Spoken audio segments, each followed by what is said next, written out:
Hello and welcome to another edition of Africa Speaks, the show where Africa's voice takes center stage. My name is Victoria Wilson, and this week's edition, we mark 50 years since Morocco's occupation of Western Sahara, Africa's last colony. In Spotlight, we take a closer look at this half-century of resistance, resilience, and betrayal, and what it reveals about the unfinished work of African liberation. Here's more.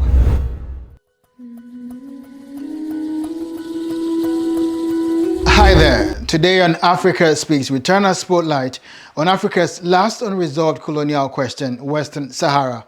As the Sahrawi people mark 50 years of resistance to Moroccan occupation, it is essential that the people of Africa reflect on the dynamics of imperialism and resource plunder that are the foundation of this occupation.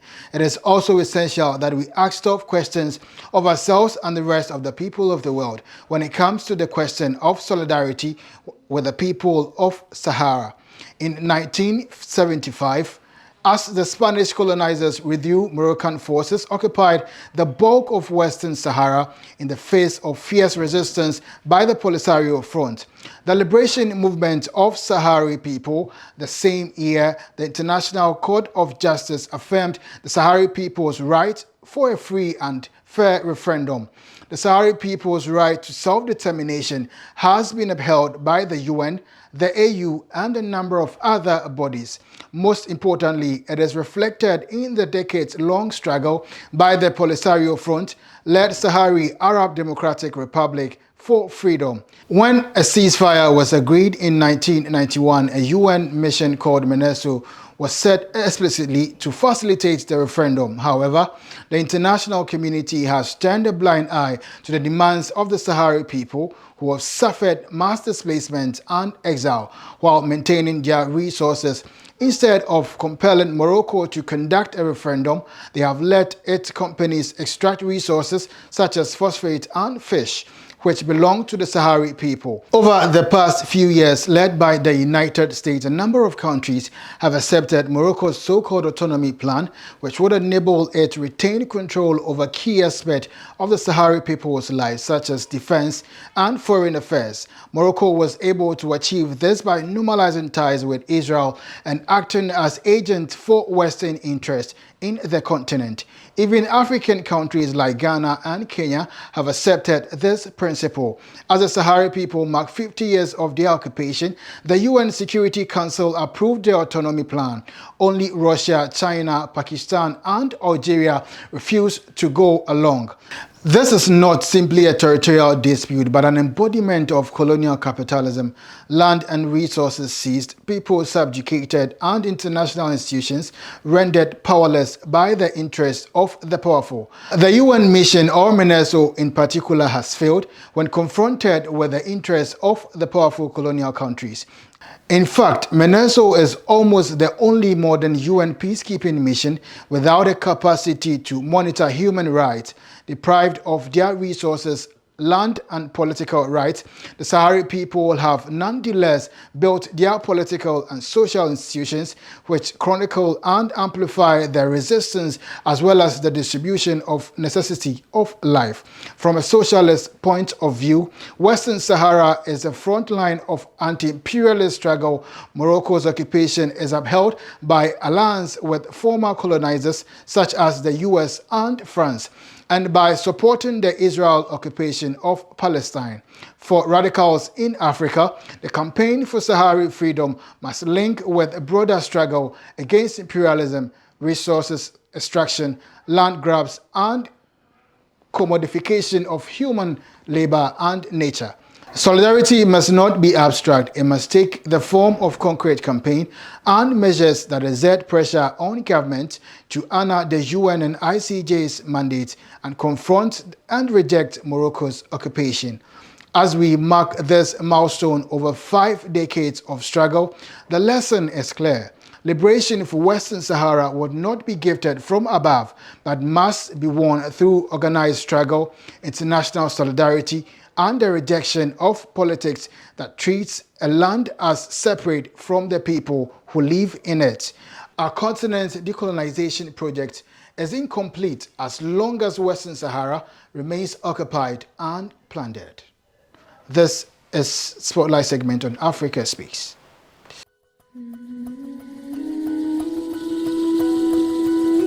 That was our deep dive into the Western Sahara question, one that continues to test the conscience of the African Union and the world.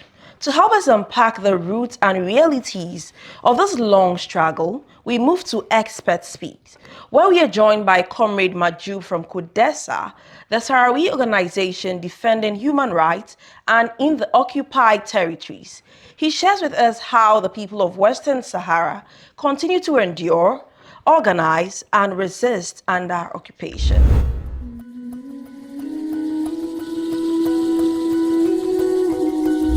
A very good evening to you, comrade. We are having a discussion this week on Africa Speaks, and this is our Expert Speaks segment where we discuss the issues of the day.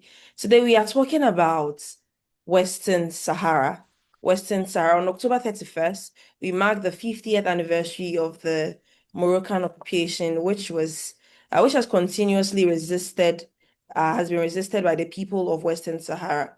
And around that same time, the UN also brought out a Security Council resolution that was passed, and where it was calling on all parties to engage in the discussions on Morocco's autonomy plan without any preconditions. So can you please tell us a bit about the proposal, why it has received such support in recent times, and what the details of the proposal is? Thank you. Thank you very much for having me. And my name is Mahjoub Maliha. I'm the head of Foreign Affairs Committee of the Collective of Sahrawi Human Rights Defenders, known as CODESA. Of course, I'm pleased to be here with you and salute all of you and your followers. However, following to your question, indeed, Western Sahara is going to be, or it has already passed a half a century of occupation since the Moroccan military invasion to Western Sahara, and complicity of the international community. As you may know, Western Sahara is the last colony of Africa that was occupied by Morocco in 1975, and had military resistance by the Front Polisario, which is the legitimate and sole representative of the Sahrawi people, who picked up the arms to defend their country, defend their people from that hostile military invasion. And after 16 years of war in 1991, the African Union and the United Nations brokered a ceasefire agreement between the parties, back then establishing the MINURSO, which is the UN mission to organize a referendum in Western Sahara. And since 1991, we are still waiting for that referendum to take place to put an end to the occupation in Western Sahara in a decolonization process. Indeed, as you referred to, every year in October, Security Council gather to extend the MINURSO mandate, which is that UN mission that's supposed to organize a referendum. And every time, the penholder in this case is the United States, try to push new or introduce new language, new setup to reframe the decolonization of Western Sahara and deviate from the initial agreed deal supervised by the United Nations and the African Union. So the resolution indeed have called the parties to come to a table to discuss or negotiate a lasting and mutually agreed solution without preconditions, and also that satisfies or acceptable by both parties, and here referring to the Moroccan occupation and the Polisario Front as the representative of the people of Western Sahara. What we have noticed this time that the US have tried very, very hard to deviate from that UN African Union process. and dilute the decolonization and replace it by the so-called autonomy plan proposed by Morocco back in 2007.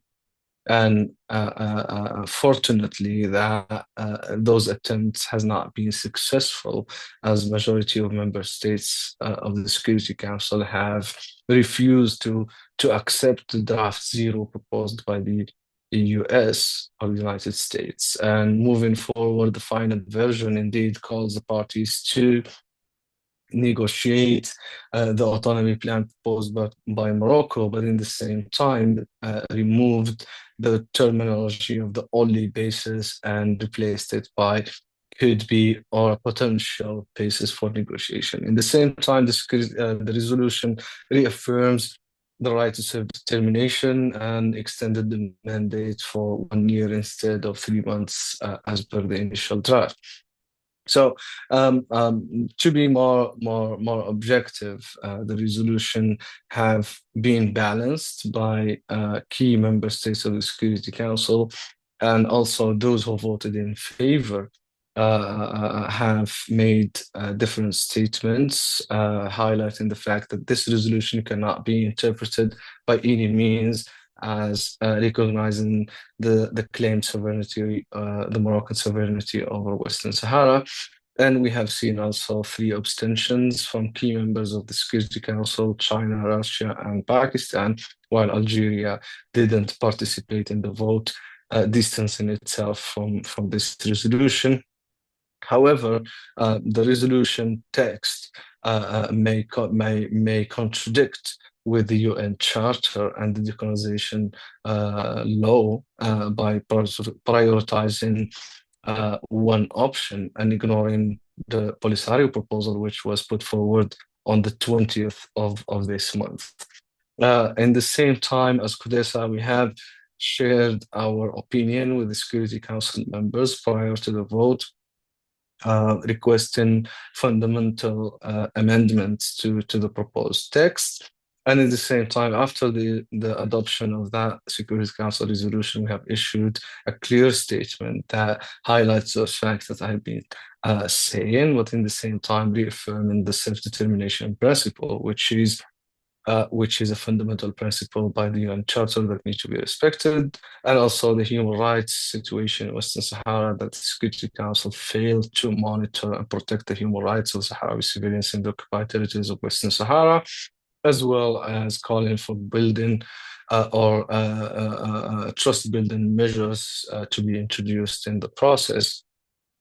We have noticed that there is an attempt of prejudging the outcome of a referendum or the decolonization process, or more accurately, the self-determination process, and that is something we do really condemn and call upon the concerned parties to come back to the UN charters and the pre-agreed settlement plan.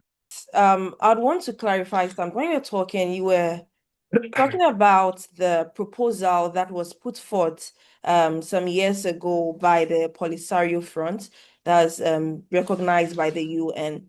I want to know how different was the proposal of the Polisario Front then from this particular autonomous plan that has been put in place, and why has it not been considered yet? No, very valid question. I think you referred to the proposal put forward by Morocco in 2007, and they're trying to remarket it again this year. So this year, the interesting part in the resolution that have been issued by the Security Council is that they call for a genuine autonomy plan. That is itself a recognition or a confession that the autonomy plan proposed years ago is not genuine. So starting from that point, the autonomy plan proposed, it does not satisfy the self-determination, or at least how we see it right now, without putting forward other mechanisms. The fundamental principle here that Polisario is calling for, and so we do, and all the Sahrawi people, is that any solution should have the consent of the Sahrawi people. And the consent of the Sahrawi people can be obtained by only 2 ways. There is no third way for it, whether to have a referendum for the Sahrawis to vote in it, or to have the consent of their legal representative, in this case, the Polisario Front. Right. And can you tell us the form in which the brutality of the Moroccan occupation come? Can you tell us what kind of impact does it have on the people of Western Sahara, the ordinary people of Western Sahara? What are the impacts of this occupation from the Moroccan people? Since the invasion, since day one of the invasion, October 31st, 1975, when Morocco decided to brutally annex the territory of Western Sahara and initiated the military campaign against the Sahrawis. And that time, Sahrawis had to flee for their lives. And that's why we have now the Sahrawi people separated between the occupied territories, the liberated territories, and the refugee camps. And that separation itself, it consists of a crime against international humanitarian law by basically violating the national unity and the territorial integrity of Western Sahara. What followed that invasion is a systematic colonial strategies or policies that has been implemented in the territory of Western Sahara from can vary from oppression, physical abuses, killing outside the law, mass graves, even during the wartime back in the 70s and the 80s. But then after the ceasefire agreement that was signed in 1991, it was another form of oppression, illegal or arbitrary detention and imprisonment of anyone who dared to raise voice supporting the will and the wishes of the Sahrawi people for self-determination, which is a fundamental right granted and guaranteed by the United Nations. And here I refer to the Resolution 1514 that was issued by the General Assembly calling for that right for the Sahrawi people. We have a legal opinion from the International Court of Justice, followed by many, many legal opinions, including recently in the last 10 years, we had 6 rulings from the European Court of Justice reaffirming that and denying any claims of sovereignty for Morocco. In the same time, we have a resolution from the African Court for People and Human Rights that was reaffirmed that right and denied Morocco's claims over Western Sahara. Back to the abuses and the systematic occupation policies, we have a demographic engineering and demographic transfer in Western Sahara, where Morocco tried to push thousands and thousands of settlers into the territory until the Sahrawi became minority in their own land. And that is also another crime as per the international humanitarian law and the law of occupation itself. We have human rights defenders and activists, political activists as well, targeted on a systematic basis, put in jail for long periods. We have groups serving life sentences of activists who are in Moroccan jails. We have systematic discrimination and exclusion strategies, basically forcing what they call the enforced allegiance on the Sahrawis. If you support Morocco's occupation, you can have access to bread and jobs. If you don't, then you are excluded from any opportunity.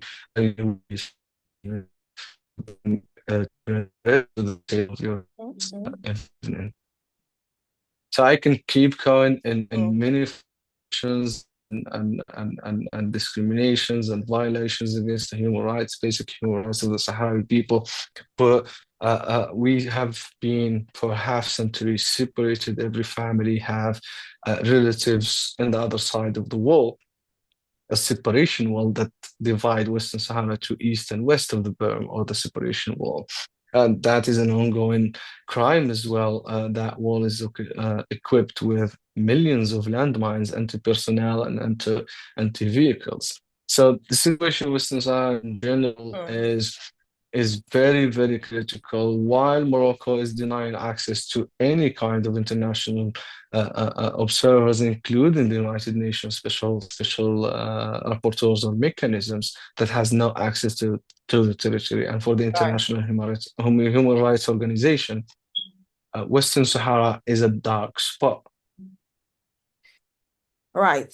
So let's please still stay on the effect that the occupation of the Moroccan people is having on the people of Western Sahara. Apart from the direct impact that it have, the physical impact that it has on the people of Western Sahara, can you delve a bit into the economic aspects of the occupation? How is Morocco exploiting Western Sahara's resources? Yeah, very, very valid question, because the main drive behind occupation are the natural resources in Western Sahara. Western Sahara is a very, very rich territory or country with, whether it is minerals from phosphate, gold, and other minerals, valuable minerals, to its long coastline along the Atlantic with a very rich fish reserves that everyone is fishing there.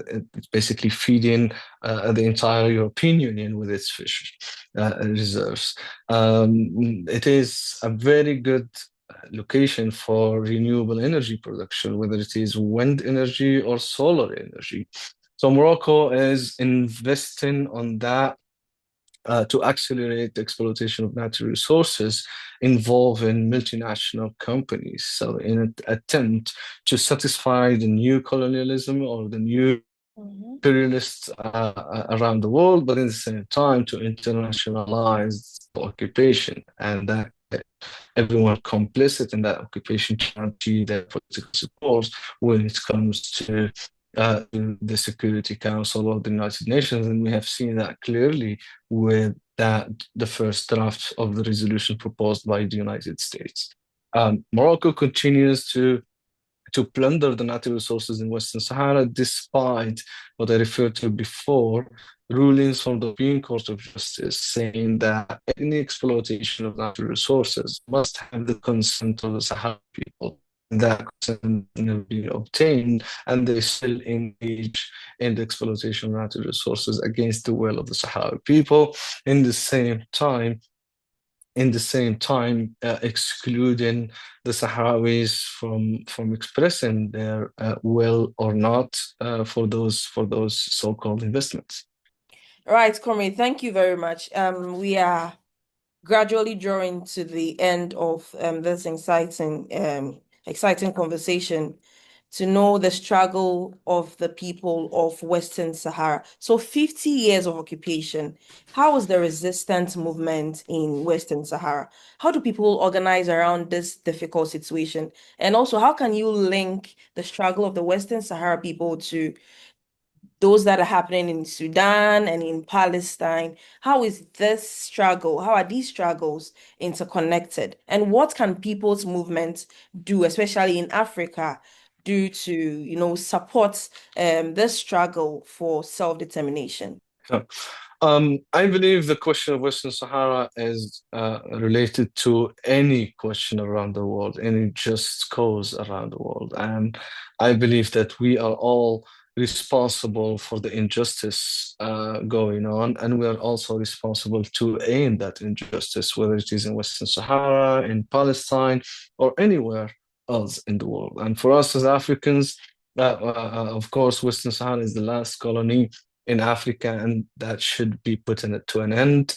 And Western Sahara must be liberated, or at least the people of Western Sahara must obtain their right or exercise their fundamental right to self-determination. So what we need now is, as you know, Sahrawi Republic is a full member, a founding member of the African Union, and the African Union remains basically pushed aside from that question, while the African Union should play a key role in decolonizing Western Sahara. All people and all free voices around the world are called upon to join the resistance and join the struggle of the Sahrawi people, because if, and as we say, Western Sahara is basically the last test for the international community, and also the last test of the credibility of the current or existing international order. The Sahrawi people, of course, they rely most and for all on their representative, Polisario Front, who is basically the responsible number one on defending the rights and the wills and the interests of the Sahrawi people. But as well, the Sahrawis are joining their representative in fighting, resisting the occupation by all means necessary or by all means possible. We see, of course, the Sahrawi civilians in trying to raise awareness about the question of Western Sahara. And therefore, we call upon our comrades and our African compatriots to stand with us in our resistance, because that is the last front that the Africans should defend now and today. Right. Thank you very much, Comrade. Indeed, Africans should rally behind the struggles, supporting the struggle of the Western Sahara people for their self-determination and sovereignty. Thank you so much for having you today.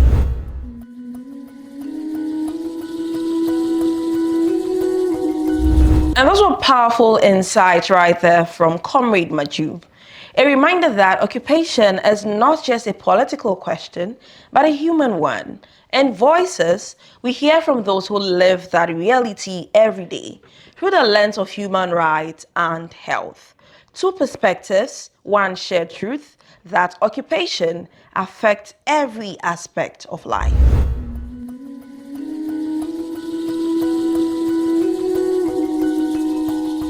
Je tiens à vous référer au rapport réalisé par notre organisation en dernier temps, intitulé 50 ans d'occupation marocaine au Sahara occidental, confiscation continue du droit du peuple sahraoui à l'autodétermination et à la souveraineté sur ses ressources naturelles. Bon, en résumé, ce rapport a été subdivisé en deux grandes parties.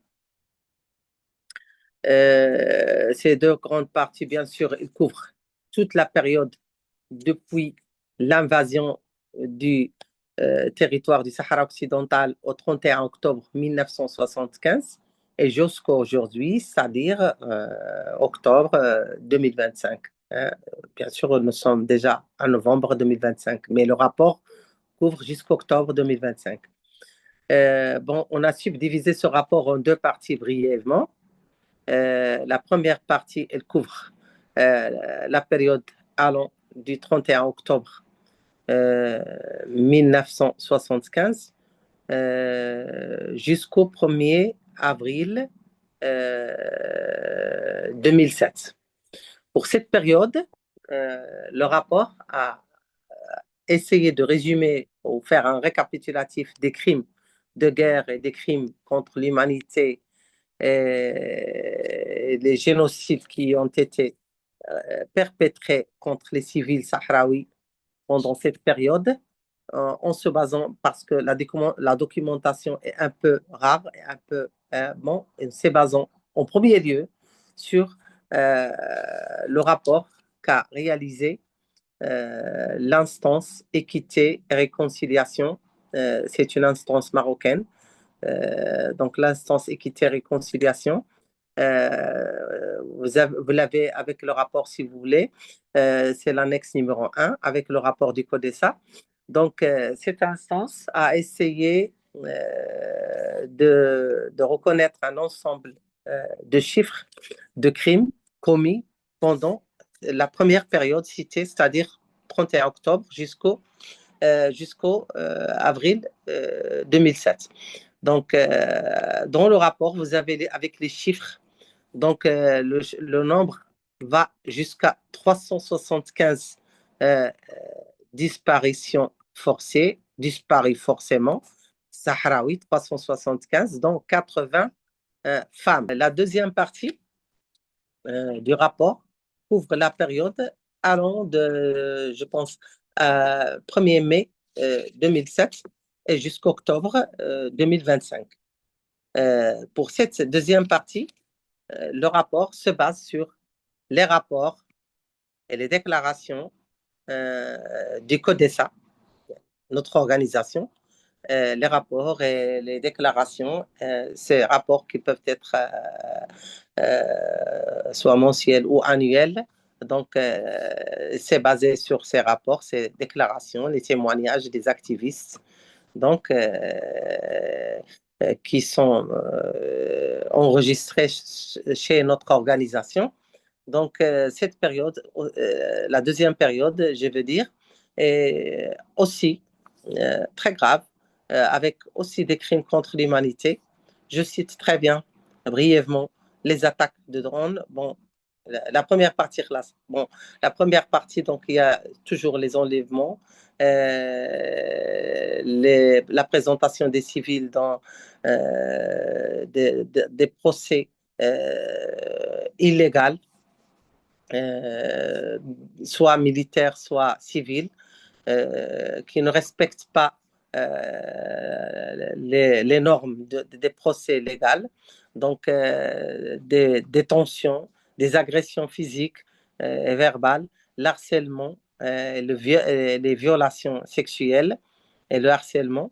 Donc, toutes sortes de crimes, donc blocage, inhibition des manifestations,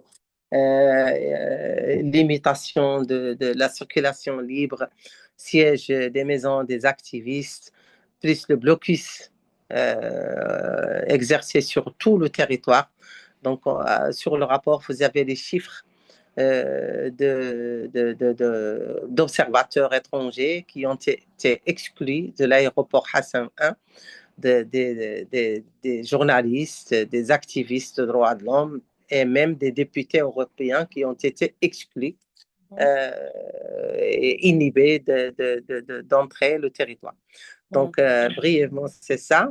Après, bon, oui, aussi, il faut bien noter qu'à partir de la violation du cessez-le-feu, c'est-à-dire novembre 2020, après la violation du cessez-le-feu, la puissance coloniale marocaine utilise des drones contre les civils. Il a exécuté plusieurs civils sahraouis, mauritaniens et aussi algériens dans les territoires du Sahara occidental. Donc, tout est marqué avec les noms et avec les dates. Et même les Nations Unies a observé certaines attaques. Donc, sur notre rapport, tout est détaillé. Donc, en chiffres. Bien sûr, il utilise aussi des armes qui sont prohibées dans le droit international. Ça, en bref, la deuxième partie, bien sûr, dans le rapport, c'est en détail avec des chiffres. Le rapport du CODESA, j'ai dit, à l'occasion de 50 années d'occupation du Sahara occidental, il est apparu cette dernière semaine. Donc, bref, c'est ça. Donc, tout ça, bien sûr, il est en liaison avec la violation principale, c'est-à-dire la violation du peuple sahraoui à son droit à une autodétermination à travers un référendum transparent et libre pour laisser les Sahraouis choisir leur sort, sachant que leur cause, la cause sahraoui, est marquée et enregistrée dans les dossiers de 4e communauté des Nations Unies comme un pays non autonome, donc un territoire non autonome qui n'a pas encore profité de son droit à l'autodétermination. Donc, ce viol de ce droit inaliénable est la principale cause de tous les autres crimes qui découlent de ce problème. Donc, les civils sahraouis attendent depuis plus de 50 ans ce droit pour être libres comme les autres peuples du monde. Donc, ça, c'est bref, notre rapport. Donc, aussi, et j'ai oublié de citer, que la puissance coloniale marocaine agit d'une manière systématique au pillage de toutes les ressources du peuple sahraoui.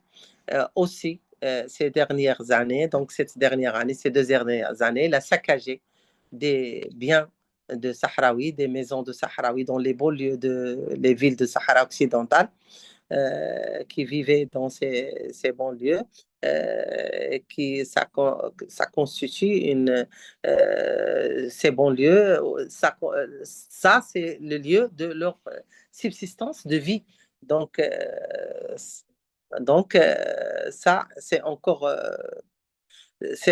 des crimes contre l'humanité qui s'ajoutent aux autres crimes qui sont toujours systématiques depuis 1975 et jusqu'aujourd'hui.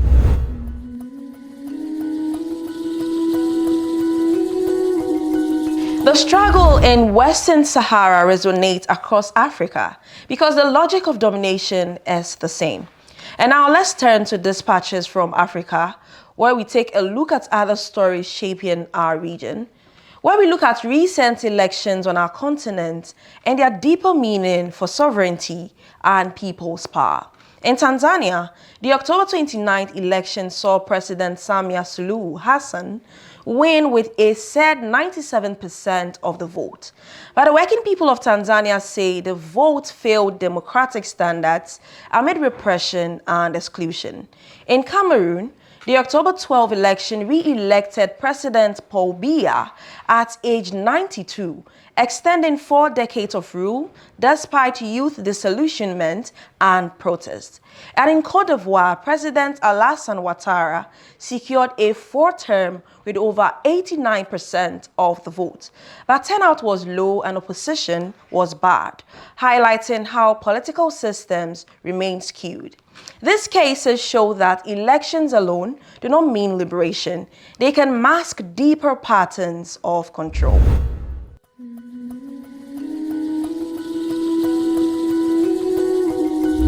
Okay, greetings, comrade from Pan-African Television. Thanks for having me. Well, this is Muhemsi Mwakiwelo, a member, of course, as well as a leader of the Tanzania Socialist Forum. So I'm speaking from Dar es Salaam, a hotspot of recent, political turmoil in the country. So generally speaking, the mood is still somber here, and there's a lot of uncertainties.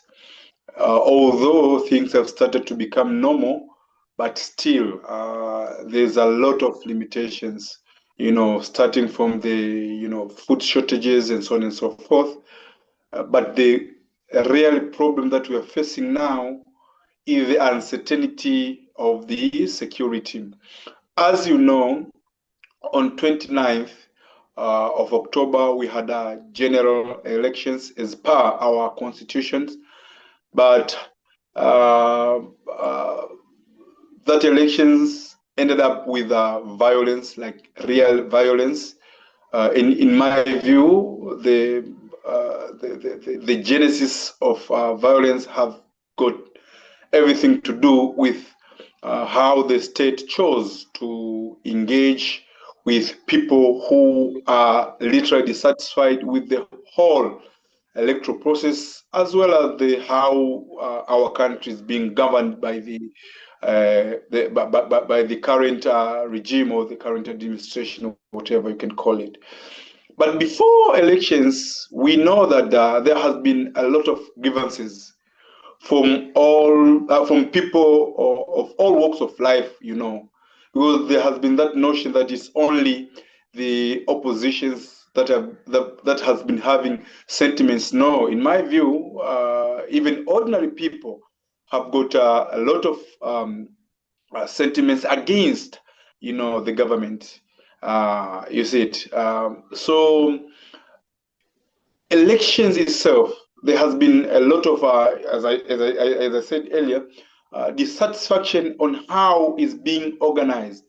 So a lot of people have been thinking and, of course, demanding the reform of the whole electoral system in the country, because they feel like it is not impartial at all. It has been always working biased against the opposition, as well as paying no heed at all to the wishes of the majority in the country. So they have been calling of reforms, of electoral system reforms, for many, many years, ever since we re-embarked on the multi-party systems back in 1992. So this call has been ignored by the state, and if there were concessions that were made, they were just minimal concession to the extent that people, they feel like the state has deliberately been ignored people's who were calling for reforms of the electoral system. But beyond that, there has been not just the satisfactions, but as well as demands by the masses, especially on how our government, how our country has been run by the government, which has been always from the same political party from the days of independence, 1961 in Tanganyika. Then after the union, which brought about Tanzania in 1964, and after the merging of two parties from Zanzibar and mainland Tanzania, and creating the CCM, but originally it is founded by the party that bring about independence in both Tanganyika and Zanzibar. So it's the same party. So people have been have got their demands in terms of, there should be a change on how we run our country. One thing that I'm scared of is the retaliation of the state. It stands, and as far as I know, the retaliation will affect the working class, because so far, I doubt if our state is clear about what is the cause of the demonstration. To them, they are just corrupt young people, and they've been even saying that these are the people that come out of Tanzania. They are not Tanzanians, so they can retaliate very violent, which is scary in many ways. But I don't see the change of course of events in Tanzania in terms of how this government will work, because it's a pro-capitalist government. It's a government that is being, captured by the business cluster of the country, of which they'll continue to secure and defend the interests, obvious at the masses of the people. So in terms of the concessions to the masses, I don't see there will be a willing concessions by the state or by the government or by this administration to the masses, unless the masses will learn how to match the thrust and capitalize the message that was sent by this demonstration to continue, advance, and push for the state to heed their demands. So there is nothing new, just like it was in the last term. There won't be anything new in terms of concessions to the working class. And by the way, during campaigns, the campaigns was funded by the business cluster of the country, of which they have business and trade interests, of which they'll need to, to repay themselves in that sense. So, so to speak, almost 100 billions was fundraised. 100 billion Tanzanian shillings now was funded. It's like 50 million USD for the campaigns. So these are the people who have got their business enterprise and so on and so forth. But as well as the pressure from the so-called international community, and by this I mean the EU and the West, would mean that the government will give more concessions to the West so that they can minimize the pressure to the government, especially to condemn them for the elections and its results, the violence and so on. So it's like they would trade the so-called democracy in exchange for the business interest or economic interest of the West. That's what is going to happen in my calculations. So there won't be much concessions willingly from the government, and in the contrary, there will be concessions to the business class of the country as well as the West in exchange to the minimization of the pressure by the West to the government. That's what I see. And in meantime, the retaliation by the state will be very high. People will continue to be arrested and detained and charged with a very serious charges, including treasons, economic sabotage, terrorism, and so on and so forth, because that has been the game as far as the history of modern Tanzania is concerned. In a moment like this, the government will always try to find scapegoats. And who are the best scapegoats? Obvious, the working masses and the underprivileged of this country. That's what I see.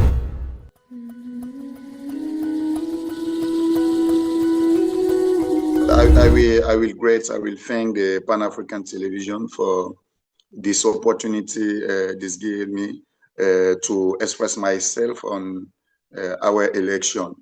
I think that in reality, this election is not really an election because he liked a football match without opponents. For us, it's a shame for Africa because after 15 years of makeshift democracy, we think that we had the occasion to pass to have a democratic process to change our government. Unfortunately, is not what I assist. For the majority of people in Cote d'Ivoire, this election was, I can say, was like a comedy, I think that's like damage for us because we stop the process we can allow us to transform democratically our country. So when we saw what happening in Ghana, in Senegal, we have, I can say, passed the good occasions to transform our democracy. I think that we regret it.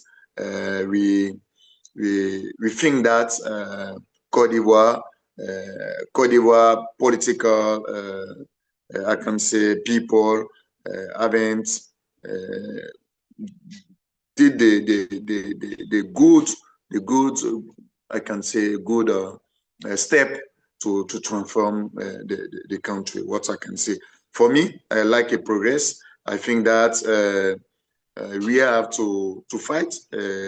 We have the works people, the people in Cote d'Ivoire have to fight to transform, to have the democratic process in the future, in the few years for the next step, because this election is not really an election. I think that when you say Ouattara is still on the government cause because more people are not education, more people, I can say no more people, but a part of people are not know the challenge of to change the government, and secondly use we are the Ouattara army and how Ouattara came on the power. So the processes in the past are afraid people. So I think that and now people are wake up.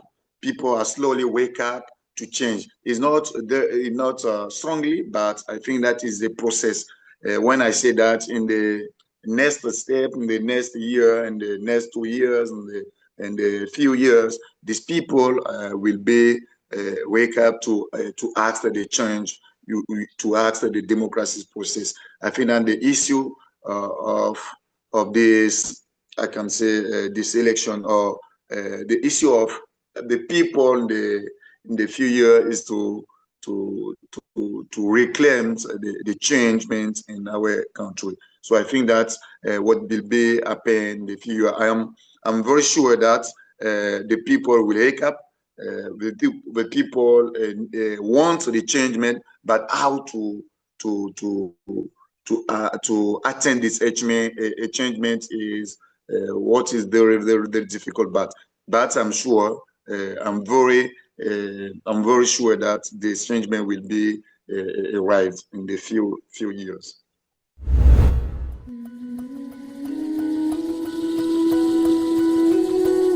And up next is our word of the day, which is occupation. Because whether it is a land under foreign boots or a state under one-party rule, the effect is the same. The people are denying power over their future.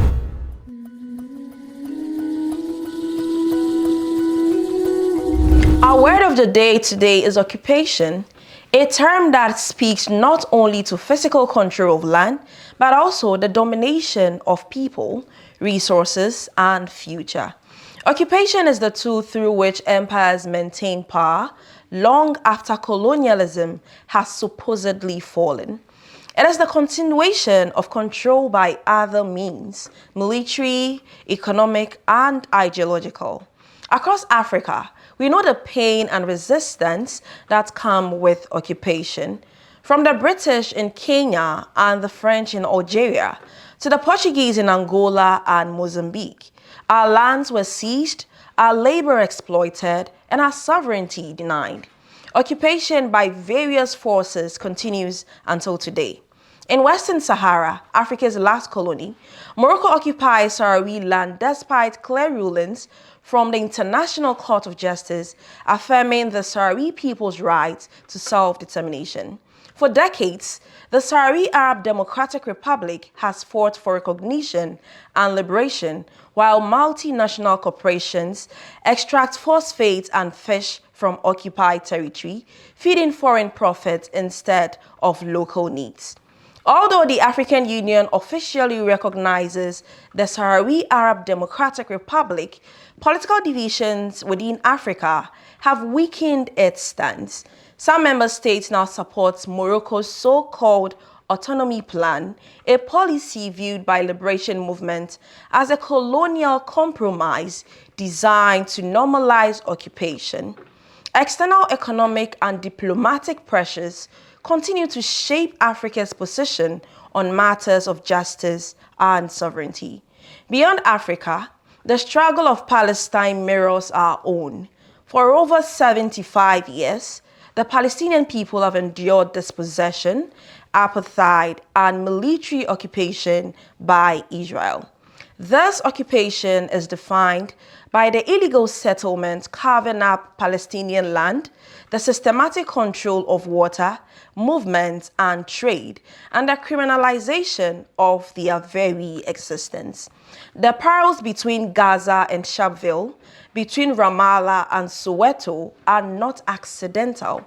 They are products of the same global systems that value profit and power over justice and humanity. Occupation is not always enforced with guns. It is also economic. Many African nations remain occupied by debts, bound by structural adjustment programs imposed by the IMF and the World Bank, forced to prioritize loan repayments over public welfare. Our currencies are pegged, our markets dictated, and our policies constrained, all in the name of development. As Nkrumah warned us, political independence is meaningless unless it is accompanied by economic independence. Yet, resistance persists. From the Polisario Front in Western Sahara to the Global Solidarity Network standing with Palestine, from youth-led movements in Sudan and Congo, resisting foreign-backed military regimes, to communities reclaiming land from corporation control, the fight against occupation continues. Occupation reminds us that the liberation of one people is tied to the liberation of all. As the late Thomas Sankara said, we must dare to invent. The future cannot coexist with occupation in any form, whether it be territorial, economic, or cultural. True Pan-Africanism stands shoulder to shoulder with all oppressed peoples, from Lyon to Gaza, from Kinshasa to Johannesburg, declaring that with one voice, Africa's freedom is incomplete while other remains unfree. This has been the word of the day on Africa Speaks right here on Pan-African Television. My name is Victoria Wilson, reminding you that the struggle against occupation is part of the greater fight for justice, equality, and self-determination across our world.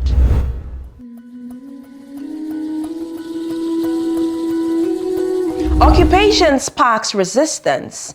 In history, we revisit Operation Carlota in Angola in 1975, the Cuban-Angolan solidarity that helped repulse invasion and defend African self-determination. A reminder that our solidarity across borders matters.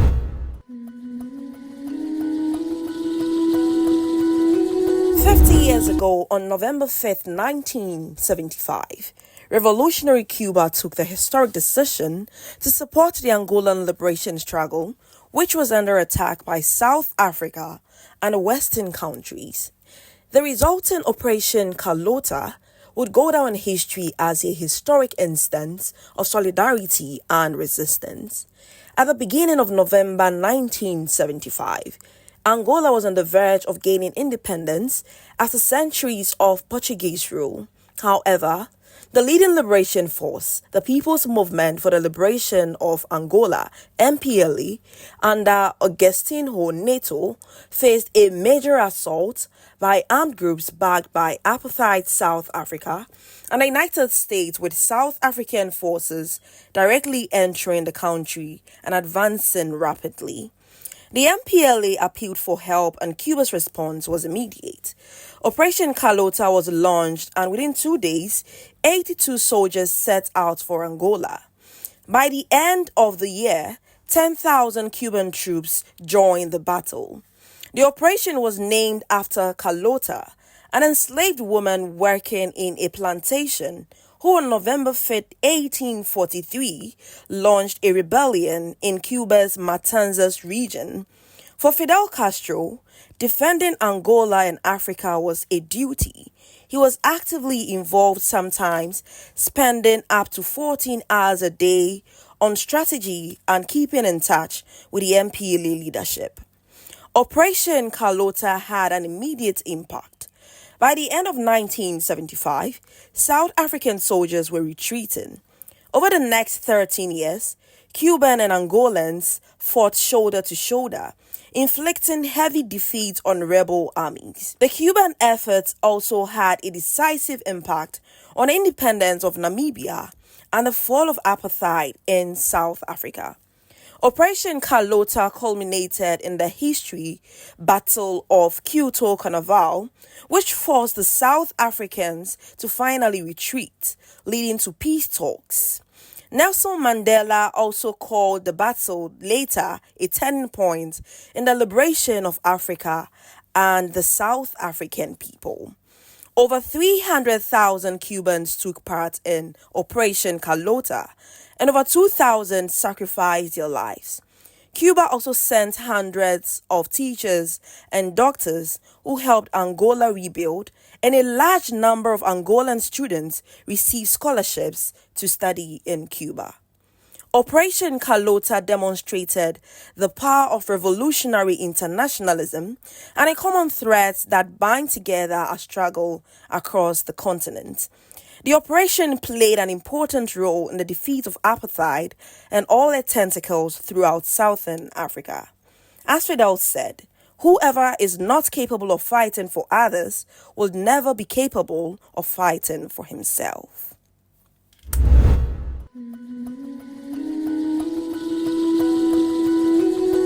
From Western Sahara to Angola, from elections rigged to communities silenced, the lessons remain. Our fight is for freedom, dignity, and control over our destiny. That's the essence of Pan-Africanism. Thank you very much for joining us on today's edition of Africa Speaks. My name is Victoria Wilson. And until we meet again, keep the flames of unity burning. Do have a good evening.